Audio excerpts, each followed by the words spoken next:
So if we're moving away from duality, what are we moving into? Spectrum.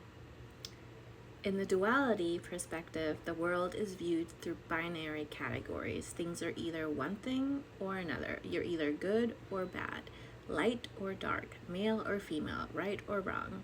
This perspective creates rigid boundaries and often forces people to choose sides or identities. In contrast, the spectrum perspective sees reality as a continuum. Instead of being just one thing or its opposite, we recognize that everything exists along a gradient with many possible expressions in between. Light and dark aren't enemies, they are part of a continuous range, like sunrise blending into night.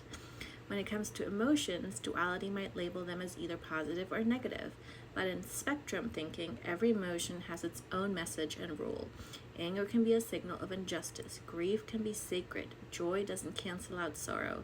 They can coexist.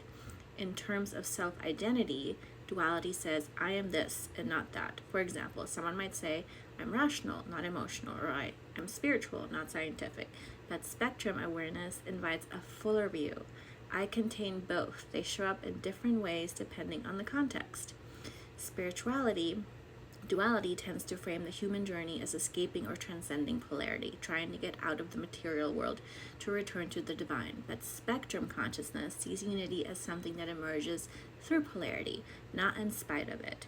Every aspect of creation, light, shadow, density, and radiance, is a frequency within the one. In decision-making, duality encourages picking a side and sticking to it, and spectrum perspective encourages holding multiple truths, embracing ambiguity, and responding fluidly to change. At the collective level, duality often leads to polarization, conflict, and entrenched in rules. But spectrum thinking allows for empathy, curiosity, and the capacity to hold complexity. It nurtures integration over opposition. And this is what we're heading into.